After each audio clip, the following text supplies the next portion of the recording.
Chapter 22. The Dark Fairy's Revenge. Taking a deep breath, Maleficent looked back at Nanny. Nanny flashed Maleficent one of her magnificent smiles and mouthed the words, "I love you, daughter." With one last wave to her mother, Maleficent turned and walked down the path that felt like it might be hers. She soon found herself in a world that was very unlike the fairylands. Maleficent was standing near a small well that lay in the shadow of a beautiful castle with many spires. The castle's roofs resembled red witch hats, and the surrounding lands were lush, green, and heavily wooded. There seemed to be all manner of forest creatures romping about, making the scene more picturesque than if it had been reality. Sitting on the edge of the well and kicking her feet was a young girl with black hair tied with a red ribbon. She was a pretty little thing, with her pale face and apple-red cheeks. She was crying. "What's the matter, dear?" Maleficent asked. The girl looked up and gasped. "Shh! I'm not here to harm you," Maleficent assured her. "What's your name?" The little girl looked at Maleficent, terrified, but she managed to speak. "My name is Snow White." "Snow, don't be afraid of me. I'm here to help you. What's the matter? Why are you crying?" "It's my mother. She won't eat or drink, and she spends her days talking to someone who isn't there. She has been ill and heartbroken since my father died, and—" "Tell me, please," Maleficent said, coaxing her. "I'm afraid of her. She's changed since my father died. I'm afraid she may kill me." "Where's your mother now?" asked Maleficent. "She spends all her time in her room," Snow replied. "I think she may be going mad. I hear her talking endlessly to someone who isn't there. Sometimes I hear her screaming at something." Maleficent was concerned. "Has no one looked into this? Is she being tormented by someone or by something? Has anyone been to see her, to lift her spirits, to help her through her grief?" "No one except my father's cousins, but she banished them long ago, along with her best friend, Verona. I'm afraid she is very much alone," Snow replied, wiping tears from her face. Maleficent didn't understand how the girl could leave her poor grieving mother alone to wither and suffer, but she remained sweet and understanding. "Stay here, my dear. I will see to your mother." As soon as Maleficent entered the castle, she could feel despair weighing heavily in the air. The home was cursed with sadness, and something much worse, something sinister and unnerving. As she made her way up to the queen's chamber, she heard a woman's voice. "How long has this woman been alone up here, raving like a mad woman? And to whom is she speaking?" Maleficent whispered a charm that allowed her to see through the walls. The effect was much like creating a window. She could see whoever was on the other side, but they were unaware that they were being spied on. Standing in the middle of the room was a beautiful queen, sobbing with despair as she screamed at the man's image in the mirror. "I command you to tell me the truth!" She shrieked through tears. A horrible, wicked voice came from the man in the mirror. His face was cruel and twisted with hatred. "You killed your mother the day you were born, and your face reminds me of hers. That's why you despise me?" The queen was crying so hard she couldn't catch her breath. "I wish you had died that day, not her," spat the man in the mirror.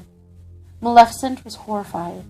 The man was the ghost of the queen's father, and he was tormenting her from beyond the grave. She had no one to defend her from him. He was slowly turning the poor woman mad. "If I could reach this mirror and kill you myself, I would. You're ugly and vile, and your heart is black as night. You repulse me." The queen cried even harder as the man in the mirror continued. "Your daughter, Snow White, is the fairest in the land. I can never love you or find you beautiful while she lives." The queen looked up at her father through swollen, tear-filled eyes. Maleficent thought the queen must be bewitched or under his spell, because she couldn't fathom any other reason the queen would want the horrible man's approval, or want that creature to love her and find her beautiful. It made Maleficent ill. Will you love me if I kill Snow White? The queen asked, an evil smile on her lips. Yes, my daughter, that would please me. That would make me love you more. Maleficent had heard enough. Snow White has been right to be afraid. Something had to be done. Maleficent opened the door, startling the wicked queen, who turned around, ready for a fight. Maleficent raised her hand, using her magic to send the queen flying into the far wall of her chambers. An invisible force left the queen unable to move or speak. The wicked queen was trying to scream, but no sound came from her lips. You are a monster for treating your daughter so cruelly. The evil queen was shocked to see that Maleficent wasn't speaking to her, but to her father's reflection in the mirror. I condemn you to Hades, where vile and wicked things belong. I banish you from this mirror and from this house, never to revisit it again, Maleficent cried. The mirror shattered with an explosive crash that reverberated through the entire castle. She heard Snow White scream from the courtyard. The young princess ran into the castle and up to her mother's room, where she found the queen crying in a heap in Maleficent's arms. Before Maleficent could tell Snow White that she and her mother were safe, everything around her melted away. It was the strangest sensation, seeing the queen's castle slowly disappear and the courtyard in the fairylands appear. The courtyard was cluttered with the eager faces of fairies waiting for the students to come out of exams. Maleficent desperately wanted to stay with the queen and her daughter. She wanted to be sure they would be okay. She wanted to comfort Snow White, to make sure the queen would recover. Surely this wasn't what it was going to be like if she became a wish-granting fairy. She hoped she would have more time with her charges. Maleficent blinked a few times, adjusting to her new surroundings. She must have been the first to finish the exam, because she didn't see any of the other students. She stood there trying not to fidget. She was unsure what to do next until Nanny ran up to give her a big hug. You did beautifully, my darling. Just brilliantly. I'm so proud of you. The fairy godmother cleared her throat. Let's save the comments until everyone has finished. No sense in getting her hopes up unnecessarily. Nanny flashed her sister a dirty look. What do you mean? She did really well. The fairy godmother shook her head. Of course you would think so, but I think she could have done things differently. What should I have done differently? I saved the queen, Maleficent said, but the fairy godmother didn't answer. Just then, the blue fairy appeared next to Maleficent. How did you do? Maleficent asked. The blue fairy looked concerned she hadn't done well, but Maleficent had a feeling that she had performed the exam beautifully. Soon, all the fairies except Flora, Fauna, and Mayweather had appeared. The fairy godmother refused to give anyone her results until they returned. I wonder if they're okay. Should someone go check on them? Maleficent asked. You would like that, wouldn't you? To have them disqualified? The fairy godmother snapped. Maleficent was shocked. It was true. She didn't like the three fairies, but she wouldn't want to see them unfairly disqualified. What do you mean? Nanny put her arm around Maleficent's shoulders. If an instructor has to go into the story, then the fairy is disqualified. Can another student go in to help? What if they're in trouble? Maleficent insisted. The fairy godmother looked at her suspiciously, but seemed to be considering the possibility when the three fairies finally appeared. Oh my goodness, finally!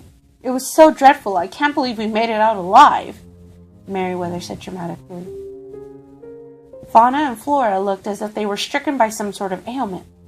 Maleficent wondered what they had faced in their scenario. Are you okay? She asked them, but the fairies didn't thank her for her concern. It's your fault! You attacked us! Merryweather snapped. Maleficent was shook. I don't understand. What are you talking about? You know exactly what we're talking about, Maleficent, Merryweather shouted. You tried to sabotage us, Maleficent! Flora screamed. I did not! Maleficent looked at Nanny, confused.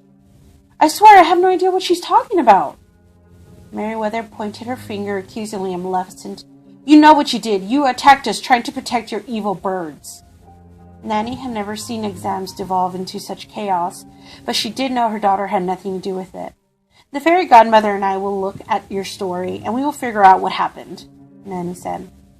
I don't think the one of legends should be able to help decide, even if she is the head mistress, Merryweather insisted. She is Maleficent's adopted mother. She can't be objective.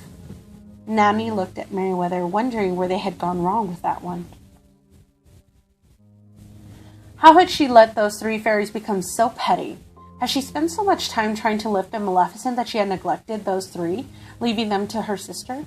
She suddenly felt responsible for those fairies and wondered why she hadn't taken the time to guide them and set them on the path of goodness that she had thought was their fate. She searched within herself and through time to see how the three would end up. In spite of their pettiness, she saw goodness, kindness, and pure hearts.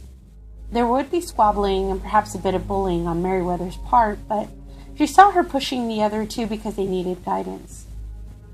She saw there was a child they would care for deeply, a child who would need their protection.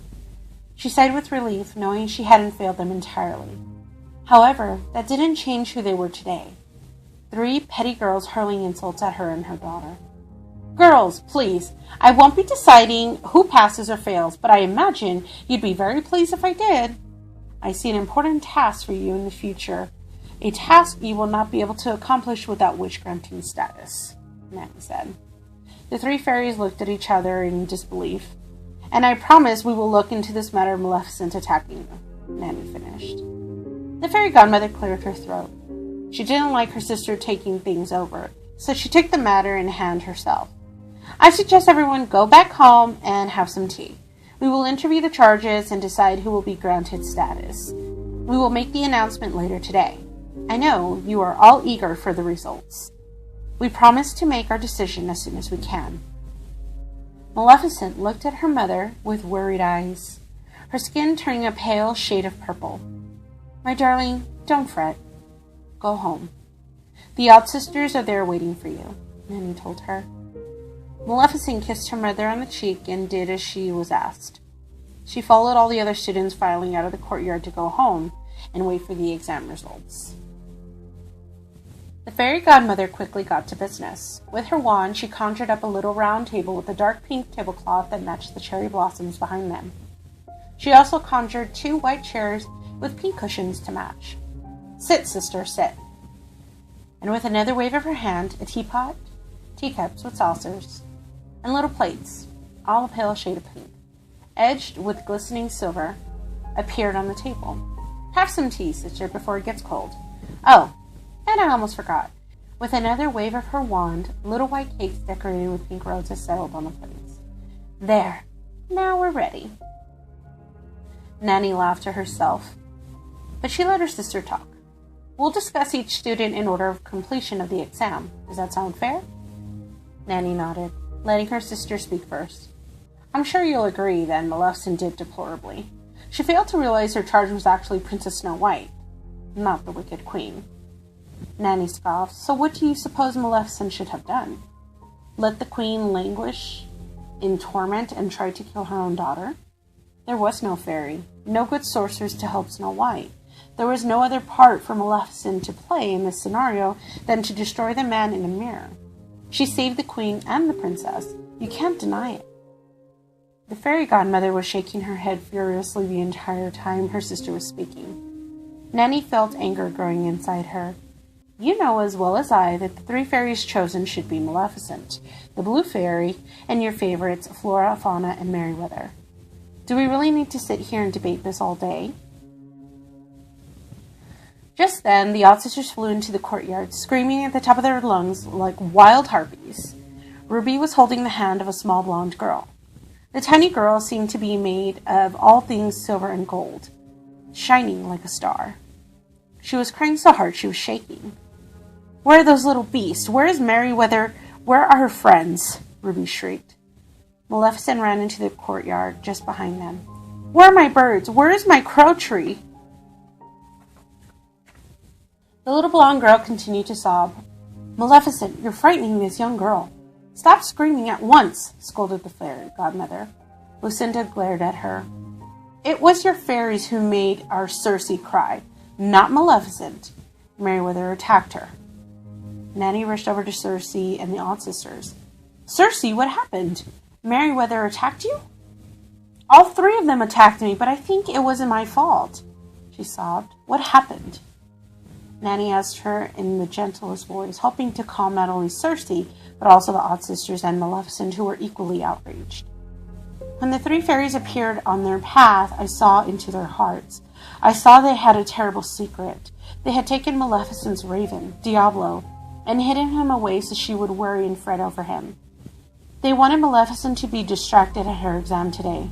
I didn't think it was fair, so I took the form of Maleficent to see if they would help me find her raven. But no matter how much I begged them for help, they refused to even look at me. Cersei was crying so hard now she couldn't keep telling the story. How did Merryweather know Maleficent was taking the exam today? Asked Nanny, giving her sister an angry look. Did you tell them? The fairy godmother couldn't bring herself to meet her sister's gaze. I might have said something to Merryweather after the argument you and I had in your kitchen. Nanny was incensed, but the fairy godmother kept talking. But I didn't have anything to do with this. Stop your insipid squabbling and let our sister finish her story, screeched Martha. Tell them what happened next year, Ruby said encouragingly, holding Cersei's hand in hers. I decided to appear further along the path. I was in the middle of a beautiful forest, standing beneath the largest of the trees there. I was still disguised as Maleficent, weeping because I couldn't find Diablo and Opal. The fairies didn't realize that I wasn't the real Maleficent. They started screaming at me, accusing me of trying to ruin their exam. They hurled silver sparks at me, which made the crow tree catch on fire. Cersei sobbed even more. I didn't know the birds were in the tree. I didn't know the fairies had hidden them there for Maleficent. I thought it was all make-pretend. And where are Maleficent's birds now? Nanny asked, her heart full of fear. Cersei collapsed in a heap of tears. I'm so sorry. I didn't mean to put Maleficent's pets in danger. I didn't realize the fairies would try to hurt us. The Odd Sisters took their little sister in their arms and held her tightly. She cried, It's not your fault, my dear. You didn't know.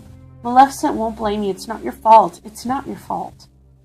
Where are Maleficent's birds? Nanny asked, frantically searching everyone's faces for answers they didn't have. Maleficent, where are your birds? Maleficent was crying. I don't know. My crow tree isn't in our yard. Nanny was trying to stay calm. Cersei, darling, are you sure it was the real Opal and Diablo with you in the scene? Cersei nodded. I am. Nanny waved her hand, summoning Merryweather, Fauna, and Flora. The fairies were surprised to find themselves standing in front of the legion of angry witches. Where are Diablo and Opal? Where are Maleficent's birds? Nanny asked sternly. The three fairies looked frightened and began speaking all at once. We didn't mean for them to be harmed, I swear. We didn't realize that our charge would turn herself into Maleficent and threaten us. We thought she was Maleficent. We thought she was angry because we had stolen her precious birds. Maleficent stopped crying, her face turning a startling shade of green, and she just stared at the fairies. She was deathly quiet and seething with anger. The fairies almost wished she would scream at them. Her silence was unsettling. Maleficent, I'm sorry. We would have never hurt your birds on purpose, Flora whimpered. Maleficent quietly stretched out her arms, the sleeves of her robes resembling a raven's wings. Where are my birds? The three fairies gasped with fright. We don't know. We promise. We swear. Maleficent's face became stone cold and her yellow eyes blazed. Lies! Where are my birds? Tell me now. No, not until you stand down and renounce your right to wish granting, Merryweather shouted. We can't have you sullying the good name of the fairies in this land by spreading your filth to the many kingdoms. That's enough, Nanny yelled. Tell us where you have put Maleficent's birds or I will punish you myself. You will not touch them, sister, the fairy godmother said, stepping in front of the three fairies. When will you give up this wretched girl? When will you see that Maleficent will bring you nothing but pain and misery? You saw it in the night you brought her home. When you looked through her time in this world, you saw it through to the end. But still you insisted on taking her in. You cared for her and defended her even though she doesn't deserve it. What is she talking about? Maleficent's anger was turning into heartbreak. Nothing, my dear, nothing, Nanny said. Maleficent began crying again. What is she talking about? What did you see? Am I evil? Is that why I was abandoned? Yes, you were created in evil, and you will do evil to the end of your days. You will destroy everything you have ever loved, yelled the fairy godmother. No, Maleficent, don't listen to her. It's not true, Nanny insisted. Maleficent's fingertips started to tingle. The terrible feeling spread to the rest of her body, turning into a burning sensation that came from within. She remembered feeling that way when she was younger, before she had learned to teleport to her treehouse, before she had learned how to control her anger. But this time, it felt different. This time, she was different. Maleficent, no! Nanny screamed. Everything in Maleficent's world went black as she became unbearably hot. It felt as if the raging heat burning uncontrollably inside her would consume her. But just when she was sure the heat would make her burst, she felt herself expanding, becoming larger and more imposing, as if her body was making room for her anger. The heat that had been growing within her was creating space for the pain, the heartache, and the betrayal she felt at hearing that Nanny had seen she would become evil. How could she have lied to her all that time? How could she have kept that from her? This awful thing inside her now raged like a beast. It was like a hungry serpent eating away at her insides, devouring her. She screamed in pain, her cries mingling with her mother's screams until she could no longer tell the difference between the two. She couldn't bear it. It was the most terrible thing she had ever experienced. She lost all sense of herself as a blinding green fire exploded from within her, destroying everything in her path. All she could think was they had all been right. She was evil.